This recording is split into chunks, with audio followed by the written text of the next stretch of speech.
മാസം തികഞ്ഞ കുഞ്ഞ് ഗർഭാശയത്തിനുള്ളിൽ വെച്ച് മരിക്കുന്നതിന് കാരണങ്ങൾ പലതാവാം. ഗർഭകാലത്തുള്ള ഉയർന്ന ബ്ലഡ് പ്രഷർ, നിയന്ത്രിതമല്ലാത്ത പ്രമേഹം, അണുബാധ, SLE പോലുള്ള രോഗാവസ്ഥകൾ, പൊക്കിൾ കൊടി പുറത്തുവരിക, പൊക്കിൾ കൊടി കെട്ടുപെടുക, പ്ലാസന്റ അഥവാ മറുപിള്ള ഗർഭാശയത്തിൽ നിന്നും അടർന്നു പോരുക, കുട്ടിക്കുള്ള ജനിതകമായ വൈകല്യങ്ങൾ ഇവയൊക്കെ കാരണങ്ങളാവാം. എന്നാൽ 50% കേസുകളിൽ ഒരു കാരണവും കണ്ടെത്താനാവില്ല. പ്രായക്കൂടുതലുള്ള ഗർഭിണികൾ, അമിതവണ്ണം, സ്മോക്കിംഗ്, അണുബാധ ഇവയൊക്കെ റിസ്ക് ഫാക്ടേഴ്സ് ആണ്. ഇത് തടയാനാകുമോ? റെഗുലറായി ചെക്കപ്പ് നടത്തുക. ഡോക്ടർ നിർദ്ദേശിക്കുന്ന സമയത്ത് ടെസ്റ്റുകളും സ്കാനുകളും ചെയ്യുക. ഗർഭത്തിനു മുമ്പും ഗർഭകാലത്തും ഹെൽത്തിയായ വെയിറ്റ് മെയിൻറ്റെയിൻ ചെയ്യുക.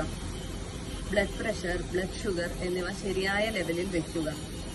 3-4 ദിവസത്തിൽ കൂടുതലുള്ള പനി ഡോക്ടറെ കാണിച്ച് ചികിത്സ നേടുക.